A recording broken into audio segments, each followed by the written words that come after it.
ठीक है, तो ये वाला जो ब्लॉग है पिछले साल का है, लैपलैंड का, जब मैं फ़िनलैंड गया था। तो बेसिकली वीडियोस हैं, बट ये जो पूरी आइटनरी है ये मैंने एक स्टूडेंट ट्रिप्स का एक PM to AM करके एक वेबसाइट है, वहाँ से बुक किया था। पूरा 7 दिन का ट्रिप जिसमें आप स्वीडन, स्टॉकहोम, फिनलैंड का लैपलैंड, रोवेनिएमी, तुर्कू, डेनमार्क का कोपेनहेगन, ये सब इंक्लूडेड था। तो इसका जो व्लॉग है ये आपको पूरा एक्सप्लेन करेगा। बहुत ही सेक्सी जगह है ये, मतलब लिटरली मेरी फेवरेट जगह है। वहाँ पे मैंने हस्की राइड, रेंडर राइड किया था, उस सब का वीडियो मैं डालूंगा इसमें। आपको ये व्लॉग बहुत ही ज़्यादा पसंद आना है क्योंकि पूरा स्नो से भरा हुआ है, क्रूज़ से भरा है, पार्टी से भरा हुआ है, इन्जॉयमेंट से भरा हुआ है। तो बेसिकली ये वाला व्लॉग आप स्पेशली देखना। ये स्पेशली मैंने बहुत टाइम लेके बनाया हुआ है, बहुत मैं मतलब रुक के घर पे 3-4 दिन ये व्लॉग मैंने बनाया है। तो ये देखना ज़रूर, मतलब ये आइटनरी मस्ट है, ये जगह मस्त है। लाइक लिटरली अगर जो आपने ये नहीं देखा तो आपने कुछ नहीं देखा। आर्टिक सर्कल के बिल्कुल पास है, मतलब इतनी स्नो है, इतना माइनस में टेम्परेचर है कि आपको मज़ा आ जाएगा। तो प्लीज़ ये वाला ज़रूर देखना व्लॉग।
तेरी दीवानी दीवानी।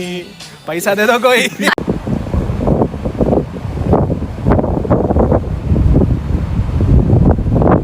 अगर जो आपको ये वीडियो पसंद आई है तो लाइक कमेंट शेयर ज़रूर करें, और अगर जो आप जानना चाहते हैं कि आइटनरीज़ क्या है फ्यूचर के लिए तो स्टे ट्यून रहने के लिए सब्सक्राइब बटन को ज़रूर क्लिक करें।